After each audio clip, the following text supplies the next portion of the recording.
Hello friends, welcome back. I am Vivek Singhal from tradingwithvivek.com। और आज हम बात करने वाले हैं इमामी लिमिटेड के बारे में। इमामी लिमिटेड अभी ऐसे एक प्राइस पर है और इसके बिजनेसेस में मैनेजमेंट में कुछ बदलाव हुए हैं। मैनेजमेंट कुछ सोच रही है जिसके चलते यहाँ पर अच्छी ग्रोथ आ सकती है। तो यहाँ हम सारी ही बातों को डिस्कस करने वाले हैं वन बाय वन एंड आपको एक अच्छी लर्निंग मिलेगी कि किस तरीके से जो स्टॉक के बारे में कुछ भी बातें नहीं हो रही हैं मार्केट में, जिसको लेकर कोई भी ब्रोकिंग हाउस कोई भी रिपोर्ट नहीं निकाल रहा है, वहाँ पर किस तरीके से अपनी स्टडी कंप्लीट की जाए और किस तरीके से क्या-क्या बातों का ध्यान रखकर हम अपनी ट्रेड ले सकें और उसमें अच्छे पैसे कमा सकें। तो पूरी तरीके से एजुकेशनल वीडियो है, किसी भी तरह की रिकमेंडेशन नहीं है बाय या सेल करने की। यहाँ पर मैं काफ़ी पॉइंट्स आपके साथ डिस्कस करूँगा, पूरी वीडियो ध्यान से देखो और सीखो, समझो। तो यहाँ पर 3-4 स्टेप्स होते हैं कि सबसे पहले देखो, उसके बाद में सीखो, फिर प्रैक्टिस करो और उसके बाद में उससे पैसे कमाओ। तो ये 4 स्टेप्स हैं। यहाँ सबसे पहला स्टेप है कि आपको देखकर पूरा सीखना है। तो जब हम सबसे पहले एक बार इसका चार्ट ओपन करते हैं, मैंने ये पूरा डेली कैंडलस्टिक बेस पर चार्ट ओपन किया। अगर इसी को हम वीकली चार्ट करें तो वीकली चार्ट करके थोड़ा-सा और बेटर नज़र आ जाता है। तो एक बार वीकली चार्ट ओपन करके देखते हैं। यहाँ पर आप क्या देख पाते हो कि जिस प्राइस पर अभी 362.95 जिस प्राइस पर अभी स्टॉक प्राइस अवेलेबल है, सेम प्राइस पर ये अवेलेबल था अगस्त सितंबर 14 को। तो सितंबर 14 यानी कि 2014 सितंबर यानी कि अब से 9 इयर्स पहले this stock was trading at the same price जिस प्राइस पर ये अभी है। तो सितंबर 14 अब सितंबर 14 के एक बार हम यहाँ पर जो प्रॉफिट एंड लॉस स्टेटमेंट है, हम एक बार वो देखते हैं। सितंबर 14 इसके बेस पर था, मार्च 14 के जो रिजल्ट थे सेम मानकर चलेंगे। तो तब से लेकर अब तक हमारी रेवेन्यू डबल हो गई है। यानी कि से शेयर सेम प्राइस पर अवेलेबल है और मार्च 2014 में था, सेल्स हमारी डबल हो गई है 3400 करोड़ और तब 1700 करोड़ थी। जो ऑपरेटिंग प्रॉफिट है 445 और 814 ये भी डबल हो गया है तब से अब तक। और जो नेट प्रॉफिट है 400 करोड़ का जो उस टाइम पर था अभी 840 करोड़ है, तो ये भी हमारा तब से डबल हो गई है। यानी कि sales, operating profit and net profit तब से डबल हो गया है। बैलेंस शीट की अगर हम बात करें तो बैलेंस शीट में अगर हम देखें तब हमारा जितना पैसा था जो रिजर्व था, यानी कि कंपनी की जो बैलेंस शीट थी, जो अपना पैसा था शेयर होल्डर्स का, वो 900 करोड़ था जो बढ़कर 2200 करोड़ हो गया, यानी कि ये डबल से ज्यादा हो गया है। और जो फिक्स्ड एसेट्स हैं वो 400 करोड़ से बढ़कर यहाँ पर 13-1400 करोड़ हैं। तो ये सारी ही चीजें तब से लेकर अब तक डबल हो गई हैं और स्टॉक प्राइस हमारा सेम प्राइस पर अवेलेबल है। तो ये एक अच्छी चीज है समझने के लिए। हम आगे चलते हैं। आगे चलते हुए मैं आपको एक दूसरी अब फर्दर बात बताता हूं कि करंटली जो स्टॉक प्राइस है वो स्टॉक प्राइस टॉप से कितने परसेंट डाउन है जो इसने लाइफ टाइम हाई बनाया था। सो लाइफ टाइम हाई हमारा यहाँ पर बना था, 2 बार बना था। अगर आप देखोगे तो सेम लेवल पर यहाँ पर लाइफ टाइम हाई बना था। एक बार लाइफ टाइम हाई हमारा बना 2014 में और 2014 में, 2015 में, और सेकंड हमारा लाइफ टाइम हाई बना उसके बाद में 2018 के स्टार्टिंग में और जनवरी 18 में ऑलमोस्ट। तो जनवरी 18 में अगर आपको याद हो mid cap and small cap ने लाइफ टाइम हाई बनाया था। उसके बाद में काफी सारी कंपनीज उस लेवल तक दोबारा नहीं गई। तो वहां से लगातार गिरावट का टेक्निकल रीजन तब यही रीजन स्टार्ट हुआ था। उसके बाद में और भी बहुत सारे रीजंस हैं। तो मीन्स यहाँ पर ओवरऑल इन्फ्लेशन वगैरह वो भी सारे रीजंस थे। तो टॉप से अगर हम परसेंटेज डाउन देखें कि आज की डेट में टॉप से कितने परसेंट ये स्टॉक डाउन है, सो दिस इज 46.69% डाउन, यानी कि 47% डाउन है। और करंट प्राइस से अगर ये वापस से लाइफ टाइम हाई की तरफ जाता है तो यहाँ पर 88% पैसा कमाने का मौका है। अब बात ये आती है कि विवेक भाई ये वापस लाइफ टाइम हाई तक क्यों जाएगा। सबसे पहले तो जैसे मैंने बताया कि करंटली जिस प्राइस पर ये अवेलेबल है उस प्राइस पर जो 2014 में अवेलेबल था, तो उस टाइम से अब तक इन जो कंपनी की बैलेंस शीट है, अपना पैसा है वो भी डबल हो गया है।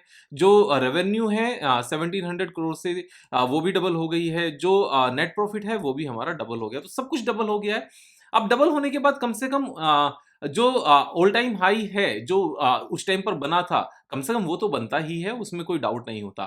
अब एक और जो मोस्ट इंपॉर्टेंट पॉइंट है कि इसका बिजनेस क्या है। बिजनेस में अगर हम इसके एक बार प्रोडक्ट्स की तरफ जाने लगे तो प्रोडक्ट्स पर ध्यान देते हुए आपको काफी चीजें नजर आएंगी कि जैसे ब्रांड्स की हम बात करते हैं तो बोरोप्लस इनका ब्रांड है और बोरोप्लस में काफ़ी सारे कॉस्मेटिक प्रोडक्ट्स हैं। उसके बाद में नवरत्न आयुर्वेदिक तेल, ये भी इनका इनका ही प्रोडक्ट है, जिसकी सलमान खान ऐड करते हैं। उसके बाद में झंडू इन्हीं का प्रोडक्ट है और झंडू के अपने काफ़ी सारे प्रोडक्ट्स हैं। झंडू ब्रांड इन्हीं का है बेसिकली।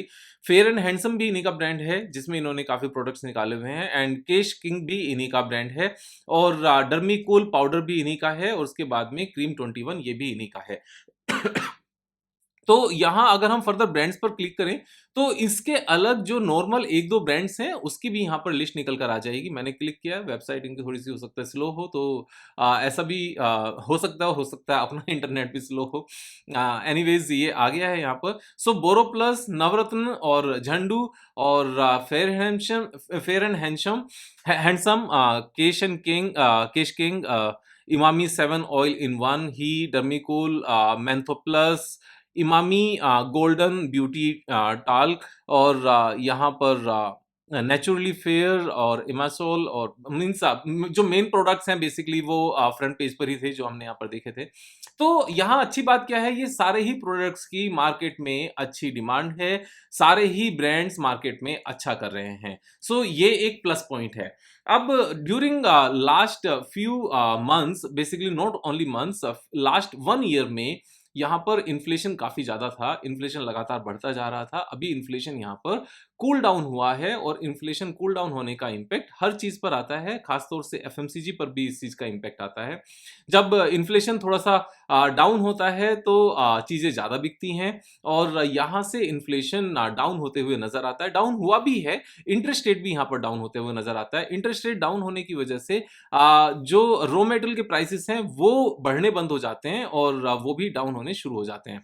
तो यहाँ पर इन्फ्लेशन का इम्पैक्ट ज़रूरी नहीं कि जो यहाँ पर बाइंग होती है सिर्फ उसी के कस्टमर के ऊपर पड़ेगी, कस्टमर कम परचेज करेगा या नहीं करेगा। फॉर एग्जांपल कि बोरोप्लस अगर किसी ने परचेज करना है या डर्मीकूल पाउडर किसी ने परचेज करना है तो शायद उसके बाइंग पर इतना इम्पैक्ट नहीं आएगा। वो ये नहीं सोचेगा कि अगर पहले 200 का ये एक पैक आता था, अभी 210 का आएगा तो मैं परचेज नहीं करूँ, ऐसा नहीं है। लेकिन यहाँ पर जो कंपनी है, कंपनी की जो बनाने की कॉस्टिंग है, अगर 200 का मार्केट प्राइस है सेल करने के लिए और उसकी बनाने की कॉस्टिंग से फॉर एग्जांपल यहाँ पर रॉ मटेरियल की कॉस्टिंग 80 रुपीज़ है या 70 रुपीज़ है और वो 70 रुपीज़ अगर बढ़कर 85 हो जाती है, 90 हो जाती है, तो कंपनी की प्रॉफिटेबिलिटी पर वो इम्पैक्ट आता है। तो यहाँ पर हमेशा ये चीज़ ज़रूरी नहीं होती कि सेल्स कम हो जाए। बहुत बार सेल्स कम नहीं होती लेकिन नेट प्रॉफ़िट पर यहाँ पर मार्जिन प्रेशर होता है क्योंकि बनाने की कीमतें बढ़ जाती हैं और वो चीज़ यहाँ पर ठीक होती हुई नज़र आती है। तो ये एक अच्छी बात है।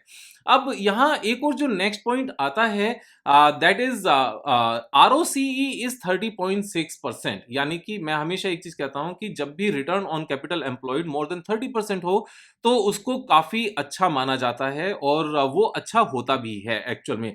तो इसमें कोई दो राय नहीं है। साथ में यहाँ पर अगर डेट इक्विटी रेशियो देखो तो debt equity ratio is only 4%, another plus point, ये एक अच्छा पॉइंट है। तो यहाँ पर आरओसीई भी बहुत कम है और सॉरी आरओसीई काफ़ी ज़्यादा है, 30% से ज़्यादा है एंड डेट इक्विटी रेशियो ना के बराबर है। जो बैलेंस शीट में भी हम देख सकते हैं कि जो पहले यहाँ पर बोरोइंग 600 करोड़ की होती थी, वो बोरोइंग अभी सिर्फ 97 करोड़ रुपीस की है और अदर एसेट्स में जाकर अगर हम देखें, अदर एसेट्स का यहाँ पर पेज ओपन नहीं हो रहा है, आई डोंट नो व्हाई, शायद ये भी कुछ स्लो होगा। एनीवेज इतनी कुछ इंपॉर्टेंट पॉइंट भी नहीं है, सिर्फ इसमें हम ये देख सकते हैं कि इनका यहाँ पर कैश बैलेंस कितना है। अब कैश बैलेंस से पता चल जाता कि इनके पास कितना कैश है, क्योंकि 97 करोड़ से ज़्यादा का कैश होगा तो एक्चुअल में नेट ज़ीरो डेट कंपनी होगी, इस तरीके से ध्यान में रखा जाए तो।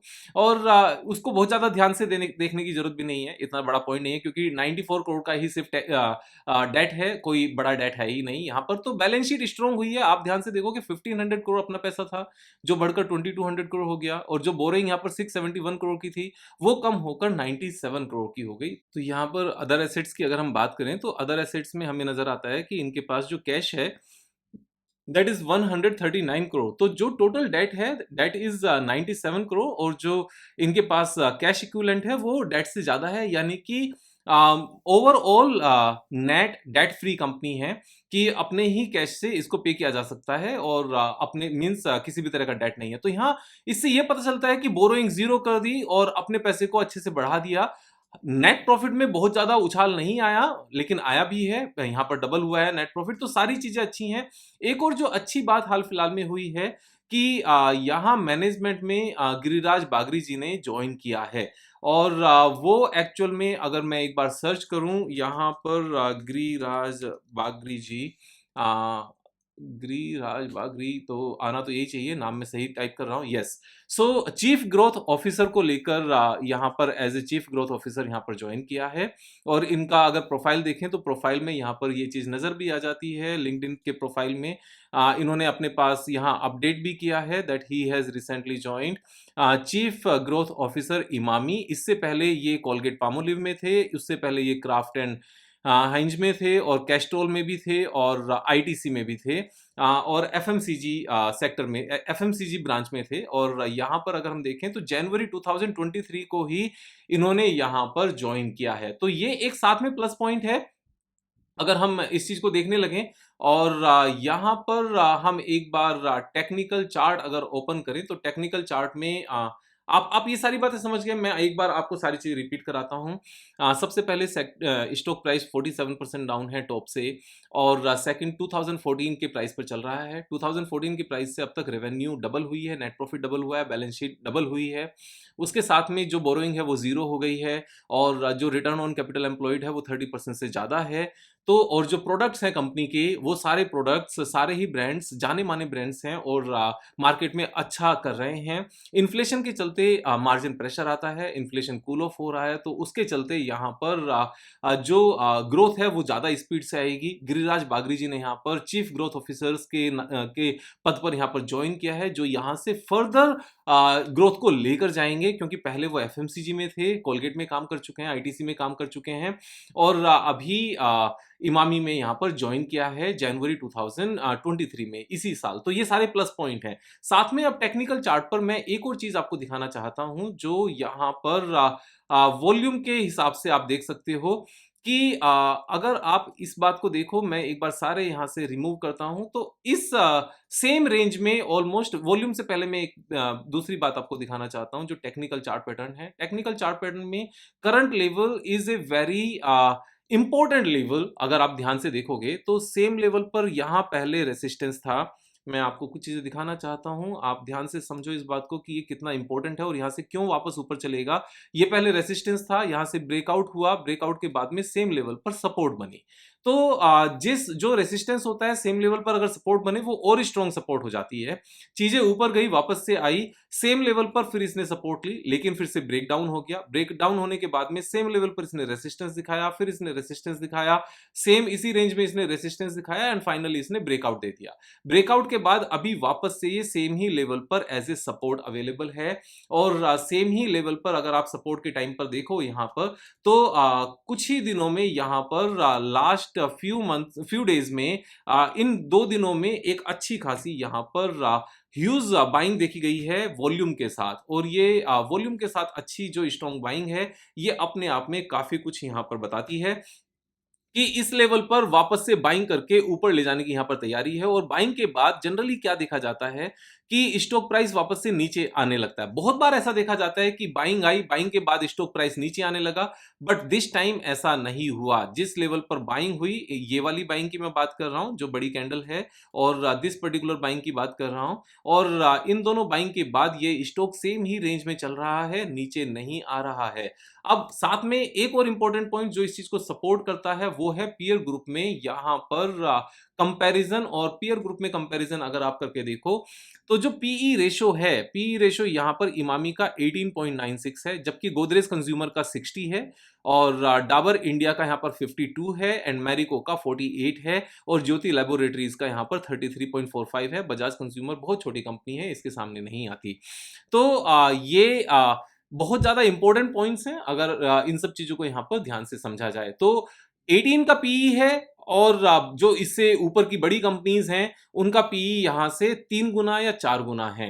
तो 3 टाइम्स यहाँ से पीई का होना ये अपने आप में इंपॉर्टेंट है। तो अगर मैं ये कहता हूँ कि ऑन एन एवरेज अगर ये जो मीडियन है इस इंडस्ट्री का मीडियन पीई कितना है 33, अगर यहाँ से सिर्फ पीई री रेट हो जाए तो 100% तो ग्रोथ यहीं आ जाती है स्टॉक प्राइस में, क्योंकि जब पीई डबल हो जाएगा, पीई डबल कब होगा? अगर नेट प्रॉफिट हमारा सेम होता है। पीई डबल होगा जब यहाँ पर शेयर प्राइस डबल हो जाएगा, तो क्योंकि चीजें डबल महंगी हो जाएगी, और शेयर प्राइस के डबल होने के लिए यहाँ चार्ट पैटर्न पूरी तरीके से वॉल्यूम के हिसाब से भी, जो लेवल है जहां पर स्ट्रॉन्ग सपोर्ट है उसके हिसाब से भी हर तरीके से यहाँ पर काम कर रहा है। और आज की डेट में अगर हम देखें तो हिंदुस्तान यूनिलीवर जैसे जो इसी सेक्टर का है, थोड़ा सा डिफरेंस है, लेकिन नीचे नहीं चल रहा है। ऐसा नहीं है कि 2014 के लेवल पर है, बहुत ऊपर है। अगर हम डाबर की बात करें, जो इसी सेक्टर के साथ जो पीयर ग्रुप बताया गया है, वो भी 2014 से बहुत ऊपर है। ऐसा नहीं है कि 2014 के प्राइस पर है, ऊपर की तरफ है। साथ में हम यहाँ पर